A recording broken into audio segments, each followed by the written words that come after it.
And in the call here. Hello. Hey, how's it going? Very well. How are you? Good, good. Let me just add my other boy. Okay, I'm adding you as a friend then. Yes. Kala, There you how do you go. coach players with carpal tunnel? Adding. How's your day going today? It's going really freaking well. Wow. One sec. Slinger Sam, dude. That's insanity. That's insanity. Hello. Hey, That's insanity. what's up? Hello, fair creatures. Hey, how's it going? Good, man. How are That you is doing? us. Good. Okay, give me 1 second here. Slinger freaking Sam, dude, with a tier 3 sub to the Balding Puma. They call him Sam. At the Balding Puma, you are the only pleb that tried to guess Kala's favorite hero, Get so ready for this now Kala is 35 on zone. minutes. Jesus. Slings all of the subs in my channel. Oh yeah. This was Heroes Hype, right? This wasn't open? Yeah, that was the Amateur Series one. Yeah, okay. I love Sam so much because he gifts me. Are you able to stay late tonight? That's not actually Or the you reason work why I love tomorrow? you, but gosh dang it, I've dude. probably got Thank an hour you. left. And then the 100 biddies Okay. all upon me. Because after that we got more replays. Yeah, sounds good. Thank you. Lovely creature. Should be fun. Gentlemen. Okay, I'm going to share my screen with you. Hey, that's nice. Okay, so this could actually be pretty fun and different because what do you guys do? We are coaches slash analyst, and I'm the manager for OSD. Part-time coach, mostly analyst. Okay. Do you want to do this different? Do you want to go through the replay for me? Like, should I stop or do you stop me and you can tell me what you think? Or do you just want me to do my normal thing? I think we can do it the normal way, and then we can just interrupt on what we've already talked about since we've already replayed it before. Okay. I want to do this a little differently in that I want to ask Sure. you questions and wait for your like I want you to answer me and then I want to like hear what you think and then I can give you what I think and we can kind of just go from there. So For sure. every game I start out like, well, tell me about these comps. Like, what do you think? Who wins early game? Where are you setting up the comps?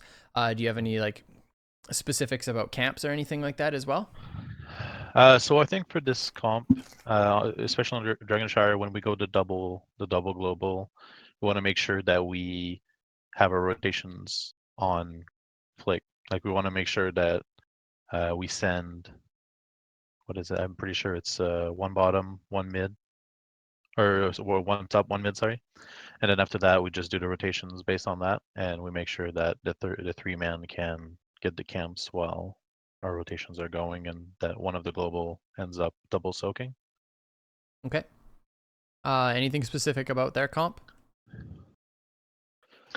I don't think we were expecting that.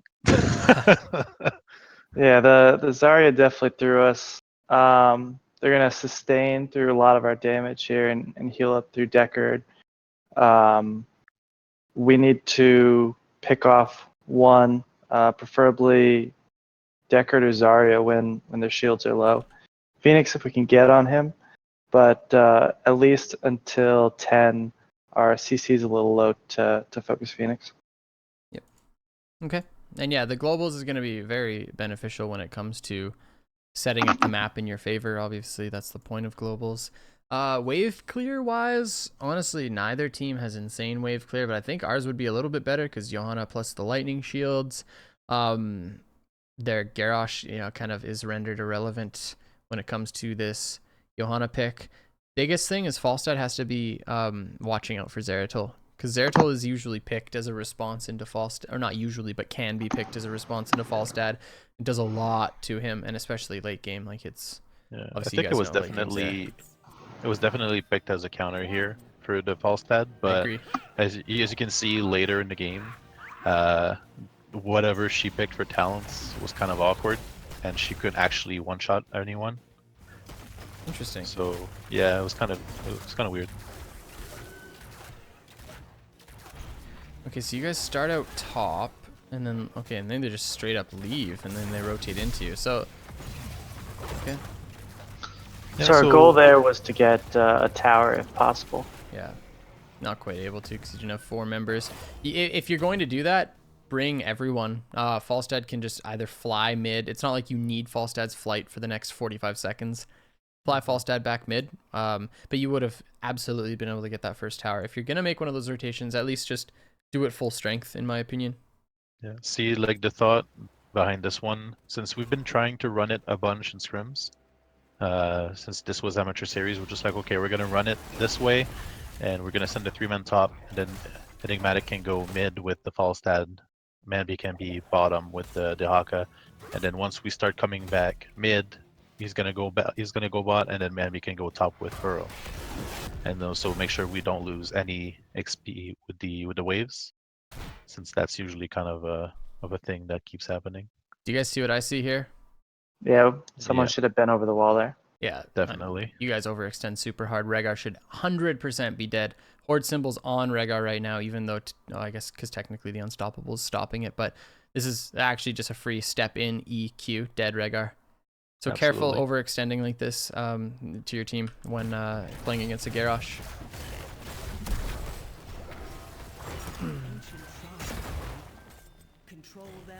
All right. Okay, good anchor. Bot's getting cleared. You guys out macroing them so far. Is this their normal roster? I thought Mudslide was their coach. So that was 2 weeks ago, and so they changed the roster since then. Yeah, I think Mudslide was a sub. We're actually scrimming them right now, and I think I saw Mudslide as coach. Oh, okay, so he was just subbing in this game? Yeah. Okay.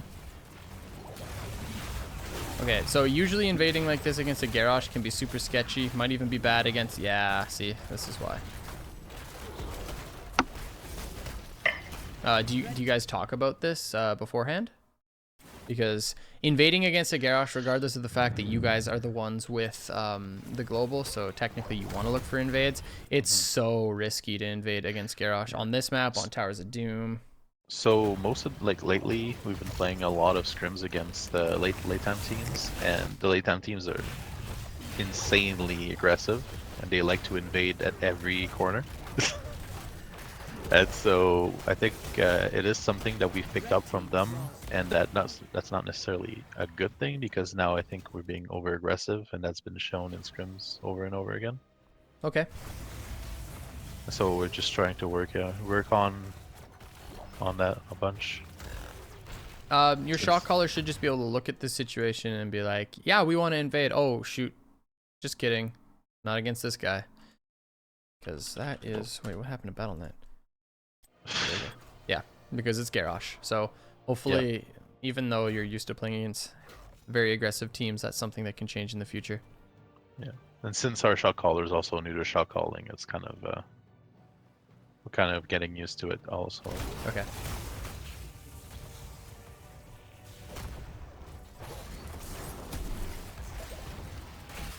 Yeah, my BattleNet just went down, everyone.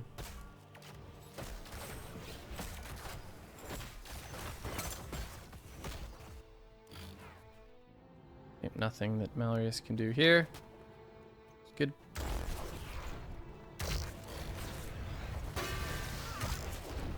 Enigmatic's trolling.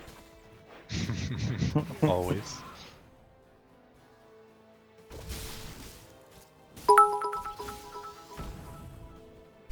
You guys broke Peanut. Now I can't lose games. Hashtag winning. So I think a lot of times, especially with this comp, it's our 3-mans having a hard time recognizing when it's too dangerous to fight, or when to actually use it at their advantage. And so most of the time we'll end up having stuff like this, where we think we're safe, and then, oh well, that's it. I don't think we don't always know when to use our globals. Like it's not that we're overusing them. I think we're underusing them. Yes. But we're trying to stay too safe and trying not to use our cooldowns, but Oh man, I'm telling you, that's the whole point of running globals. If you're not using them, then you could just very well have a Blaze up here instead, and like a Tacit Pretty mid, or much. you know, a Thrall mid, or anyone else instead. But like right here, they're down a Zarya. I really think you should all in on this. Mm-hmm. That's an easy engage, Yeah, essentially. like you can call Dahaka down to dig. Falstad can. It doesn't even have to clear. It doesn't have to go top yet. The waves are still in a perfectly fine spot. Yes, they'll be able to take back top, but you'll have numbers down bottom, so you're fine. I absolutely think you should look to play aggressive against these guys. And if not, then your team needs to back out. Like Corgi steps up way too far.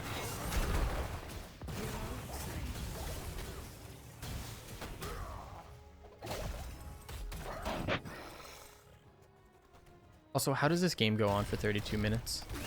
That's It's pretty wild. yeah, it's pretty wild. It's pretty much a thing where we'll win the early game and we don't know how to snowball our advantage. So we'll just let them get closer to our level, and then they'll, yeah. Oh, so close. Attack this guy. Like, do we have dig for Dahaka? Definitely. No way, dude. Like, he should have dug bot like a week ago. No team members are in here. Like, as soon as you guys get this kill, he should be digging with Falstad walking mid. Just to guarantee you guys get this cap. Because this is a 2v2. This guy's going to be able to sit on here forever. The dig should have came out.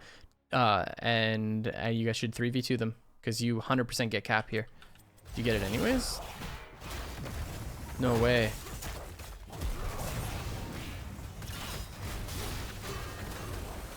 Yeah, that's a problem. Mm-hmm.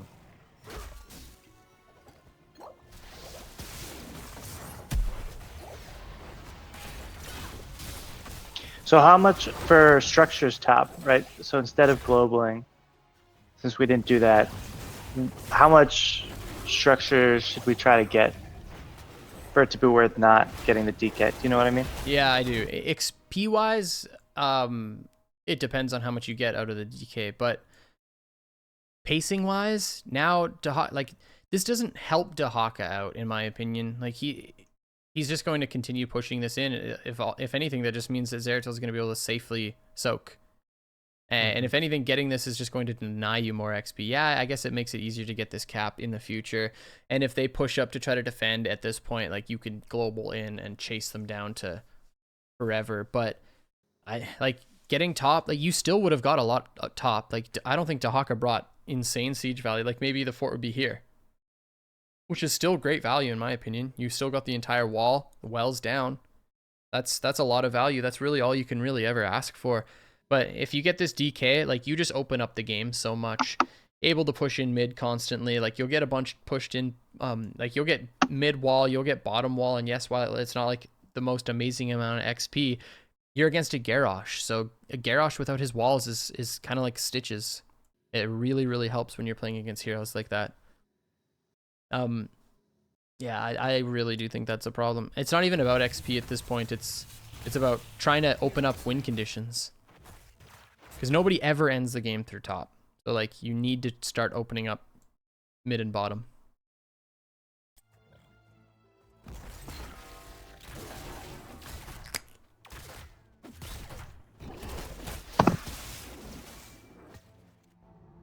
Yeah, I think in the circumstances that it was, we're definitely being a little bit careful. We don't want to just overdo it.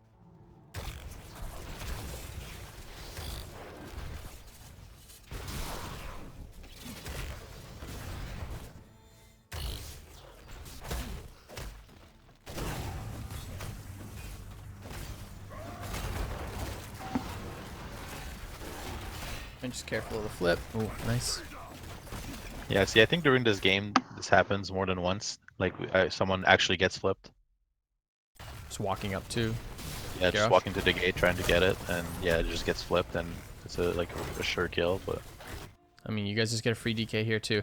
This team is having a huge problem when it comes to macro. And this is free DK.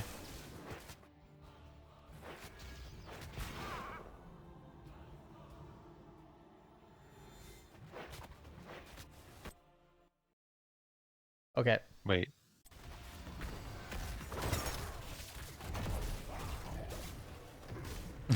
Wait. Yeah, I'm not sure actually what happened either. They just give up bottom point. Oh yeah, It should be. yeah. You can teleport Dahaka down. No, if Falsta didn't stop channeling, they took over bottom.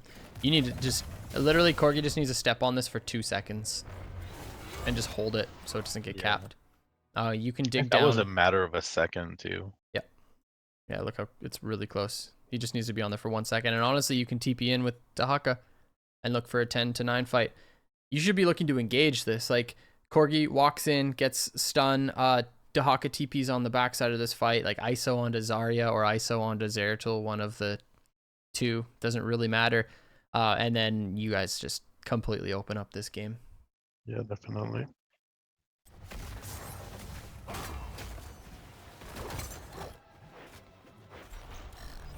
This is like I said earlier, like it's whenever we get the early advantage, we don't know really what to do, and we'll try to make a play or something, and it just won't work out.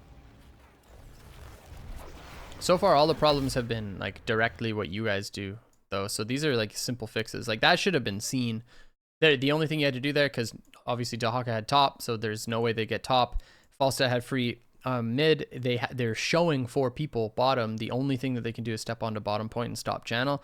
And we're level 10. We have dig up. Like that should just be something that's in your guys' comms. Like these sort of mistakes should never happen, because this is just communication issues, in my opinion. Or these are just communication issues.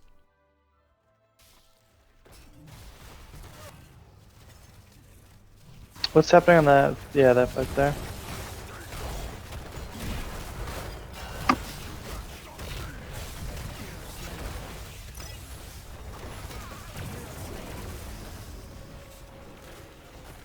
Yeah, I also think this is a bad fight. Even though you guys win it, it's so scary. Oh, what the? Yep, that is the thing that probably, and we talked about it, and this is what essentially lost them the game. I think Because- that's trolling. Yeah, they were trying. I think she was just mostly trying to make the plays and trying to make sure she could get the picks, but she doesn't get any picks from it. So, and the VP would have been so much better to set up kills, especially with what they have. Yeah, that's super trolling.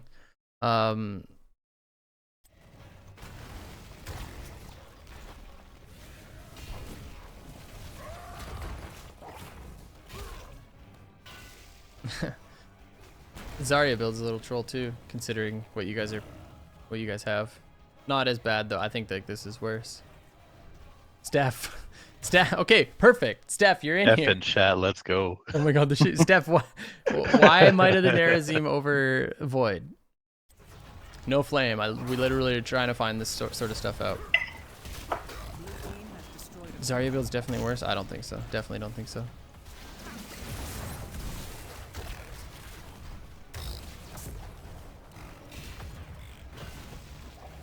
They could have went for a beautiful combo, like a VP with Planet Cracker and Graviton or something. Oh, okay. You just didn't know. I mean, that makes perfect sense then. Yeah, like, there's a lot of wombo capabilities here.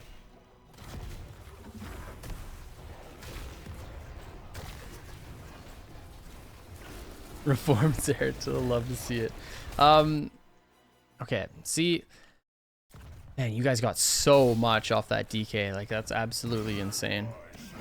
Well, maybe not so much, but this is good. Okay, so far, you could have got, like, we've missed 2 DKs at 8.5 minutes, right? I think that's what we're at, 2 DKs. Yeah. Yeah, Okay. I think so. All right.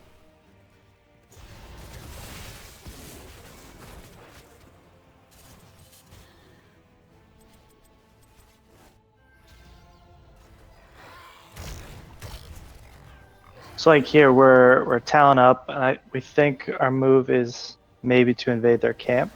Mm-hmm. Is that the right move there? I don't think you have to. It's another one of those, like, you're playing against a Deckard Garrosh. That's like, we always have to remember what you're playing against. Deckard, Garrosh, Zarya. I don't think that invading. In fact, you should hold off on your camp. Let them clear their camp, then take your camp after and let it push during the objective.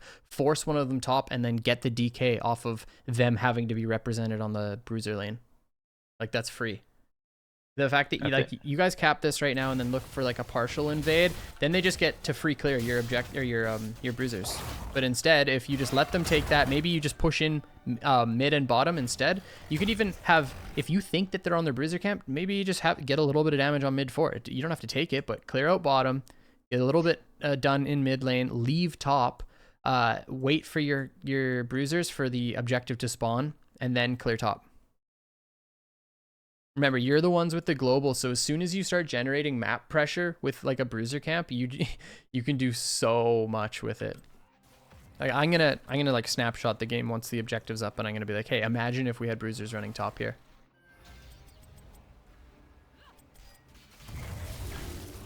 Can't wait to see 13 talents too.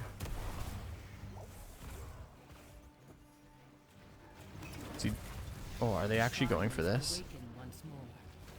You guys don't know it. Oh yeah, Corgi's flirting with it. Okay, Mallory stops. Yeah, if you like capped bruisers right now and had them pushing top, you big plays. Oh, you guys just get like free DK off this. Activate the shrines. Take the Dragon Knight's power.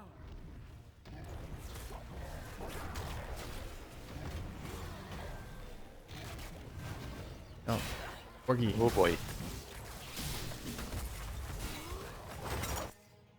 Yeah, if it was running to... Oh, nice spray. Or nice banner there. Man B. What a lovely creature. Okay, have a look at this. You guys don't really want to force the fight. Just clear out, play safe. Daka and Falstad are generating pressure. They don't have a lot of siege. They got a bit of siege. You guys lose the wall here, but shouldn't lose the fort. As long as Woven doesn't get bodied. Okay, we bring him in. Like, you can even gust this. Like, we don't have to, yeah, like, gust it. No, like, way earlier. If we're gonna gust this, it has to come out earlier. Like, We I think need Dahaka to come Here. in too, though. not Right. yet. You don't have to. Like, you can just wait out 16 and clear the minion wave. They're not just going to raw push in with this comp and try to 5-man under the fort, I don't think. But I mean, like, if we're bringing in Falstead, shouldn't we either like bring in nobody or everybody? Nope. Does that make sense? Why, when you're the ones getting value in the off lane? And you're the ones with something to lose. Yeah. So why not just keep Falstead mid then? That's what I'm saying. Oh, yeah, sorry. I thought you said bring down Falstad and Dahaka, and I'm saying no. That's like the last Yeah. thing you want to do. Yeah, I'm saying like either bring both of them, or since Falstead flew, Dahaka should come too. Okay, and Right. I'm saying if you bring both of them, you're playing into the hands of your enemy because you're just about to hit level 16. They're the ones with the minion wave pushed up. They're looking to get aggressive before you hit your talent tier, and you're giving them exactly what they want. You can Okay. literally, okay, like the best possible play is, I think you brought down Falstad too late. So there's two options here. You bring down Falstad earlier, or sorry, too early. You either bring him down earlier and gust like literally now and look to clear, because then they'll only have this. If you like, as soon as they push in, like gust immediately and clear. There's one option. And maybe get some damage done here. You can use your ults. Like, don't be afraid. You're almost level 16. Other option, instead of Falstad flying, you have, oh, no minion waves here. I don't think, does this even get you level 16? You can get 16 double global and collapse 5v5 bottom 16-13. Okay, that makes sense. Those are like the two different options. I think if there's any universe where you bring in Dahaka pre-16, you're making a mistake. If you're going to bring in any global pre-16, it should be Falstad, because he's the one with the disengage tool. Dahaka can't disengage anything. If anything, Dahaka digs back here, and then they get a 5v1 on him before he gets level 16. It's just disadvantageous. Does this get 16 is my question. I actually think it Probably. does. Like, you just literally clear mid. Yeah, it does. Because a little bit of trickle, and we're getting XP bottom. I forgot about this. That's the best play.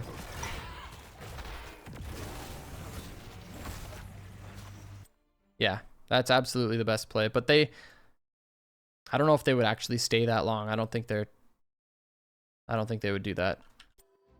But that is the best play. So he like walks up here. can be picking up this XP and then look to fly with 16 down here. That wave plus this wave, you guys get it actually. 100%. And they're still here.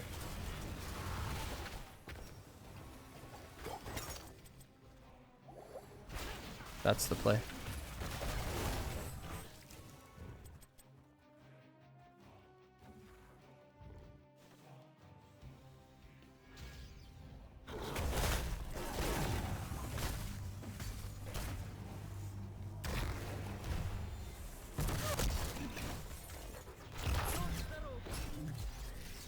Okay, now you guys should be looking to, like, this is also a perfect opportunity for you guys just to push in and 5v5 them. They're down 2 levels. No, not mid. Right here. Like, this is crazy of them to be here. We should step in and fight them. We're talent advantage. They have no fort to go back to.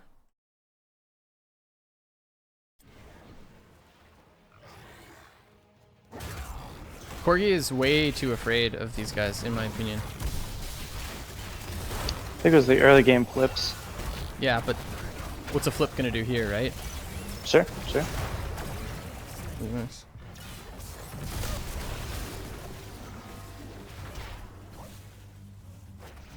So you guys got the 1 kill off of it. I think you should have been able to get way more though. Like, do you guys see this? The fact that they have nowhere to go. Yeah, definitely.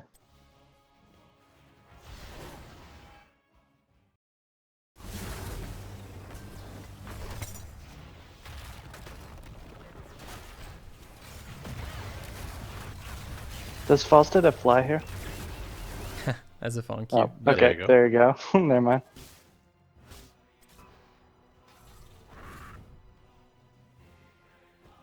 Could have gone. Oh, he's gonna kill himself then. Okay. Just gotta gust the warp. Oh no. Look at that. Oh. Baited. Hate to see that. That's a tragedy. Oh.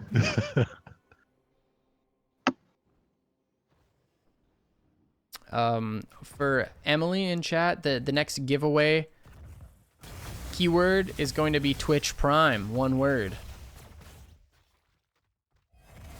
Sellout.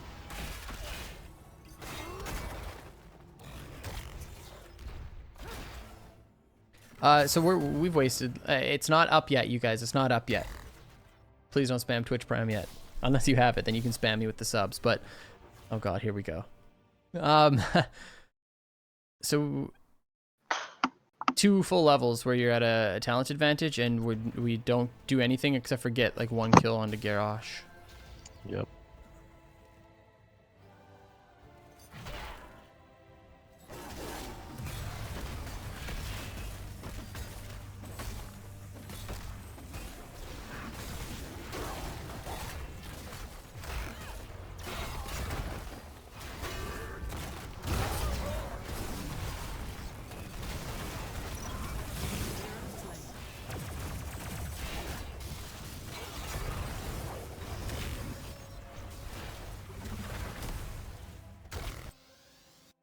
So your team needs a lot of work when it comes to setting up the map. So like, let's just even look at this, for example. We have Brush Talk up, we have Fly up. Why isn't a global bottom? We have 2 siege camps running bottom, infinite pressure down there, so much space created for the solo laner. Holy shit, you just You have donated me some money. bottom control, all you need is top. Like, why aren't we Twitch Prime. 4-person rotating top, capping top like a minute ago and having our global sit bottom, stuff like that. And instead, like, we look for invades on risky things like this that just don't matter. Right, when they're 16, like you guys had 2 levels of a talent advantage with 2 globals where you don't get a DK, and that's a huge issue.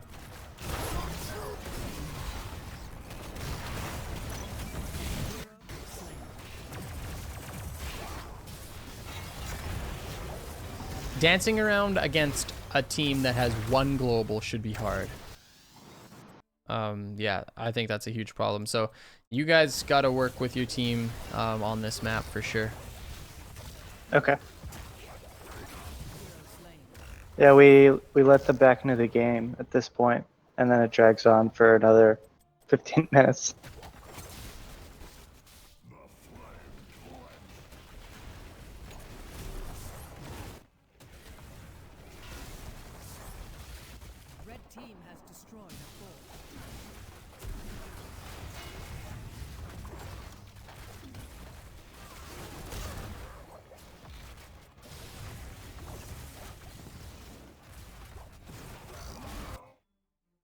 I was gonna say, you guys gonna look to engage on them here? Oh. What was that?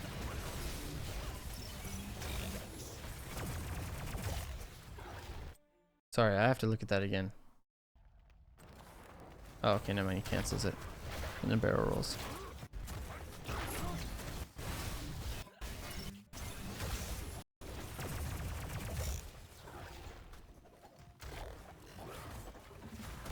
Hmm.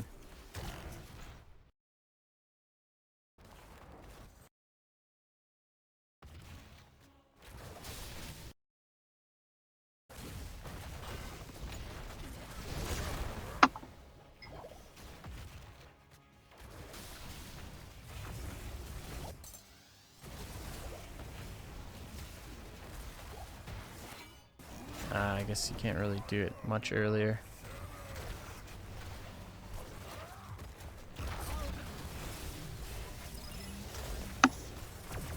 Yeah, I don't know what to say about this one. It's just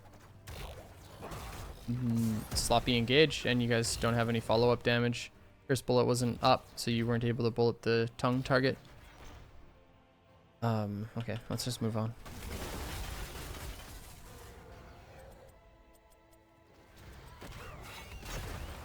So okay, look at this one. Enigma was pretty mad about this later on. He Like mad at himself? yeah, mad at himself, yeah. Because I think what he wanted to go with Mandy was trying to set up a flank, and clearly did not work. Oh man. Because they just flew in the back. He flew in the back and just did nothing with it. Yeah, and it's also a risky play because you guys are about to hit level 20. What about? But you're closer. This is a... Let's see what he was going It's pretty for. monkey. He thought they were gonna retreat to the right. Instead, they invaded on the left, Yeah. and then he blew their team into our support. He dies for it, eh? Yeah, pretty much. Right here, Deckard route. Yeah. Deckard slow. Oh, okay, well that sucks. Again, like I didn't think you guys needed to make that play right away. Yeah, that's the thing we talked about. We should just, you know, played it safe, get 20, and then play our game to end it, right? Yep. But Now they get keep. And And keep then really the- doesn't matter that much, except for opens up a win condition. Yeah, we actually have the quote, and I actually want to say this because they don't fight up talent tier, and they fight right before gaining one. This is a really pretty simple mental mistake to fix, and I absolutely agree with that. Very simple, in fact. The biggest part was when you guys had a 2-level lead, and they existed on this side of the map, and you guys did nothing about it. Like any sort of just fast engage should win. Your tank should have just walked through this bush and looked for a fight.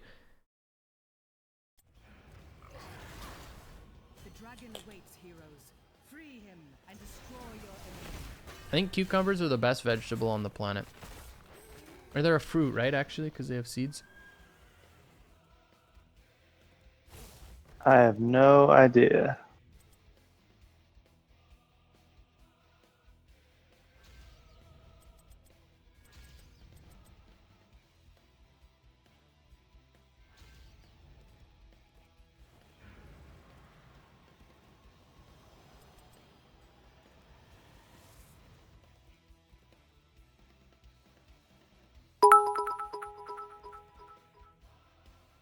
Okay, 20-20, and this game goes on for another 12 minutes.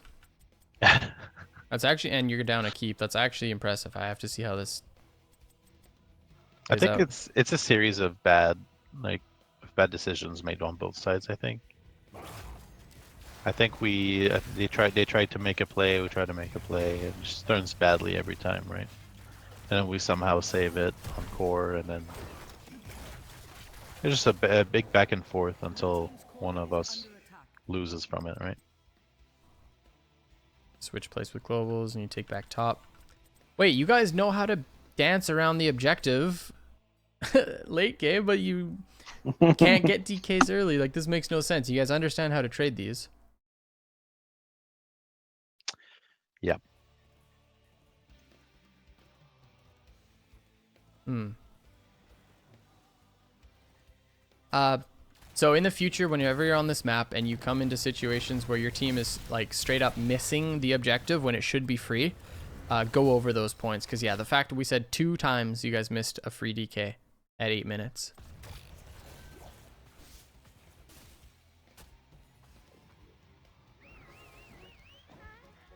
That level 20 on Zeratul though. It's so good.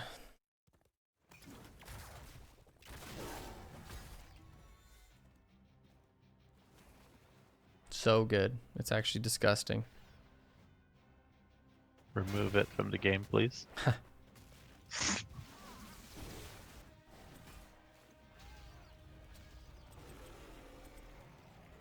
guys got time to get top back. Gonna have to respond to bottom though. Yeah.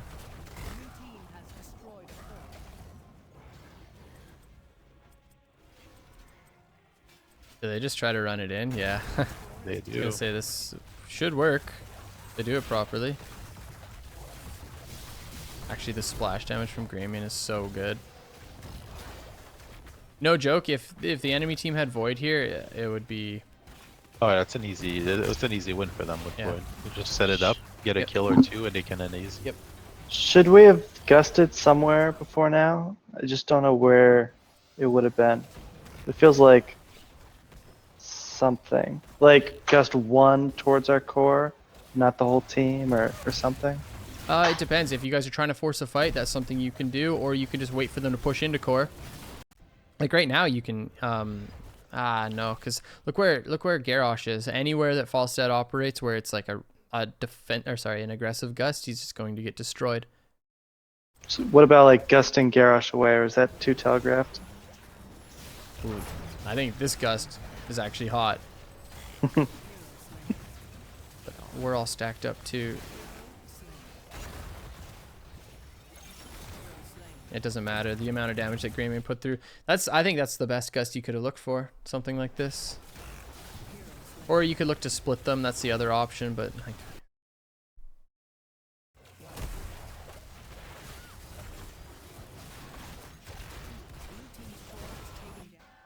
oh, he like walks into it. Interesting.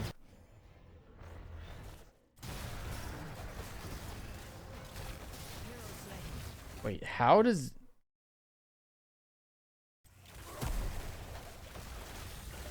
I think he goes into it to focus maybe Steph. Maybe that's the target call, but probably Oh puts himself into too much no! danger. No, I see the problem now. Look at the contagion.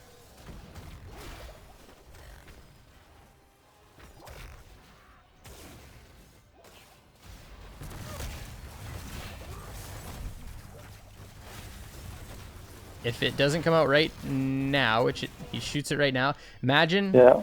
using it right now. Literally like a Yeah. 4-person silence or 3-person silence.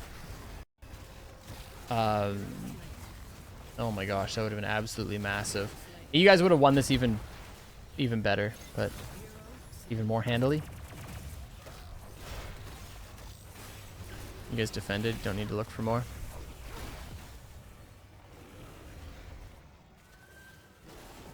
I think that like your team needs to get more aggressive in the right ways.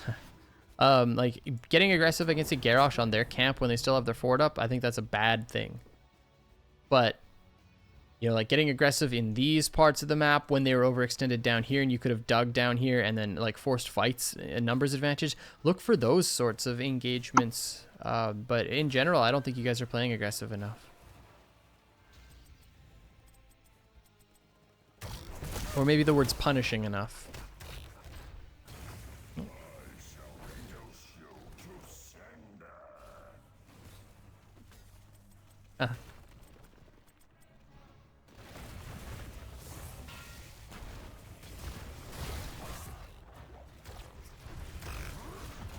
Can't you guys just end through top lane?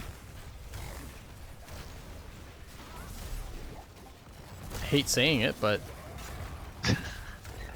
I mean, Yeah. it probably would have been better, but I think it was still too scared to just all in there. that's what I Yeah, mean. I think like, we're afraid of grouping up against like Zera, so that bridge was scaring us. I'm not saying you're wrong at all.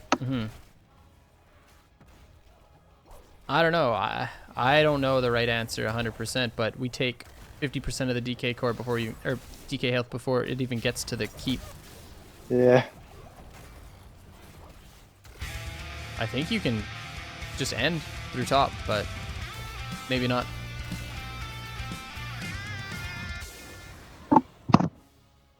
Other option would have been to go bottom instead, which is what you guys kind of decide on. Because then bottom alleviates the constant pressure from the catapults. But I think you guys can end top. Like 24-minute DK, you have Greymane, you have Wind Tunnel. Yeah, But yeah. 24-minute DK would have been pretty much GG. Yeah. Then again, I think it's the same problem. It's just we're gonna make the call and just all in for it and actually execute it.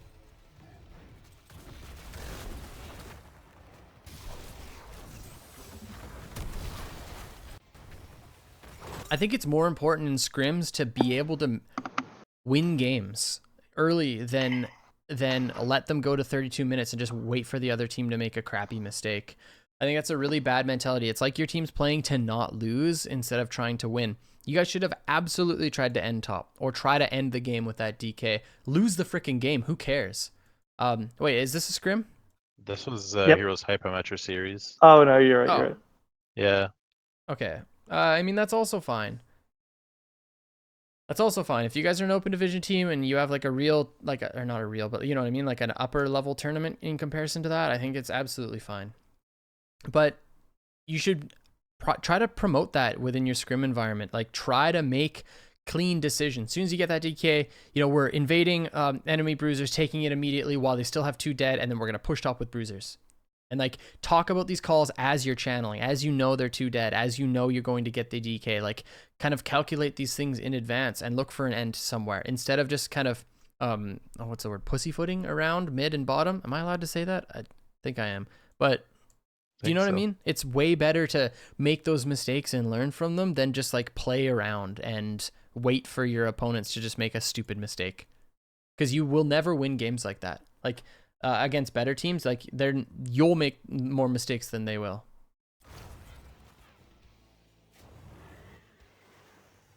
Goof luck, everyone.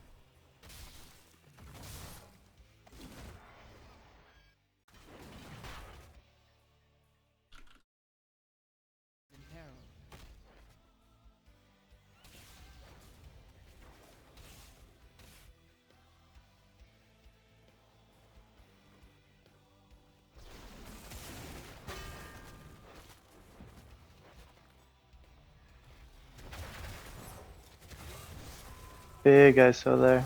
Mm-hmm. Okay.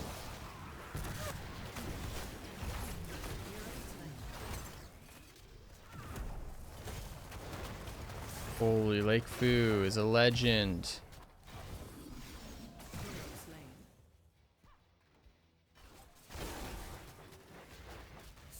Is Lake Fu female?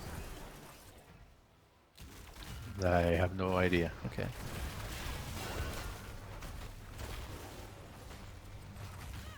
All right. So I don't know if we needed to even take bot keep here. Couldn't we have just run around it? Are you guys trying to end? I would think, right? With 2 dead on their side. That's what I mean. Like to me, I don't know what you guys are trying to do. Yeah, yeah. That's the problem. Like I never know. I don't. It's not that I never know. It's I'm not sure what you guys are trying to do. Yeah, see, I think the call here was to get bottom keep or try to see what they would do or respond if we went bottom. It would Especially be with the really camp. helpful to have the bruiser camp. So no, I think having the Yeah. bruiser camp push in is actually good.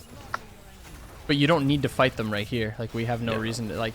Falstad plays way too up. Like the whole point is let the bruiser camp push in. You can gust them and then just sit on the core and try to end.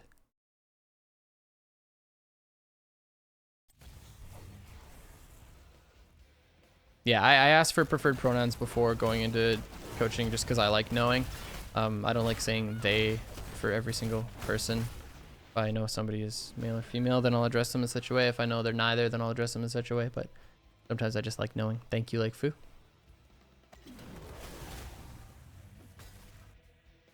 Yeah, like I think you guys could have ended there for sure. But you guys should have played it slower. Kill the keep, wait for the minion wave to push in, and just play as a team. Like let's watch this. Like we can just tell that we're so disjointed. Again, slowly. Like enigmatic, rein him back in. He's way too over the top. Like look at this. The fly gust play. Okay, how the hell does that happen? Does he get one shot by Zarya ult? Like that's not even a thing. No E up, so he can't step up this far. Like he should know this. He has no E.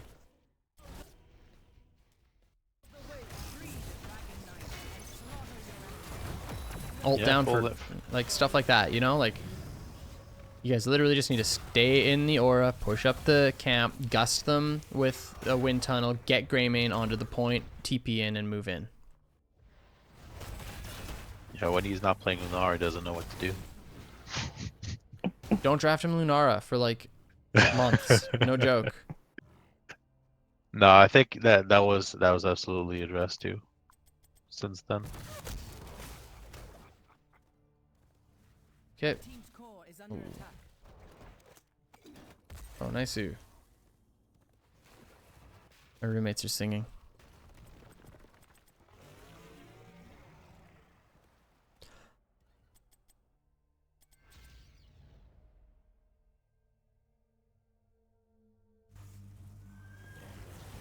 Red team's core is under attack. This game's getting to the point where there's just so many things that have happened that are incorrect, where it's like it's hard to even talk about the replay, you know?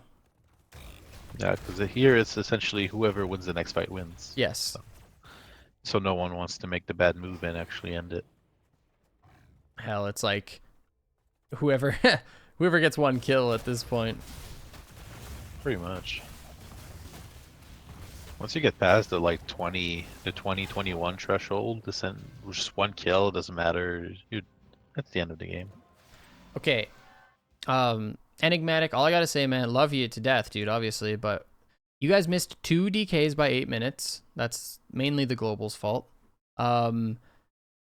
You flew bottom side when they pushed in with their camps too early, one wave too early. You tried to fly gust and make a really ambitious play down here. And that was a wild one, my friend. Love you. And then you walk in 1v3 without your E or your ult up, and you get one shot by Zarya ult, man. No, we're all just kidding. Enigmatic is a friend here. But all I'm saying is, Falsett's got to work on his game, and I know he can because he hustles. The red team's core is in peril. Every single time I get to the 30-minute mark in a replay, I always have to start flaming. I mean, that's one way to stay sane. Like, okay, where are we? It's almost done.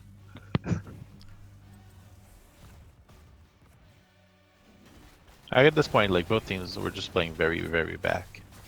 Yep, and that's what I'm saying. You guys should just play aggro. Like, try to make plays. Try to win the game, not wait for your opponents to lose it. Oh, they get DK now. Is under attack. Oh, never mind. You're on it. It was too slow. You guys probably recognized that someone was on bottom. Okay. Here comes the fly. No Zeratul combo. Okay, cool. Zera's dead. Instant. Nice. There you go. Just get on bottom now. Faster. Look how much time we just wasted. It's not actually that bad. I kind of over-exaggerated, but still, end of the game. Right here.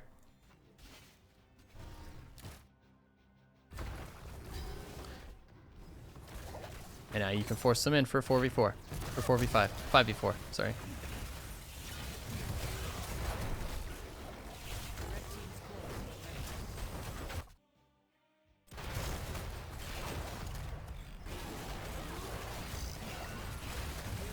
Just so that you know, Enigmatic Wind Tunnel constantly gives the slow and allows Executioner to just absolutely ass blast the enemy team.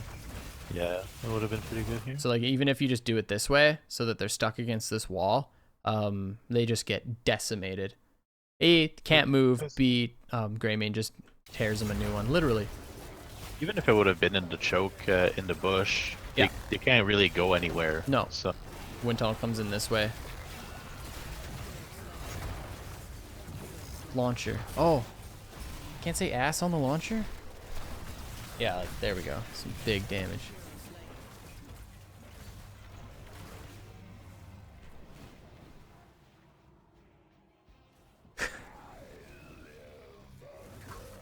GG. Okay.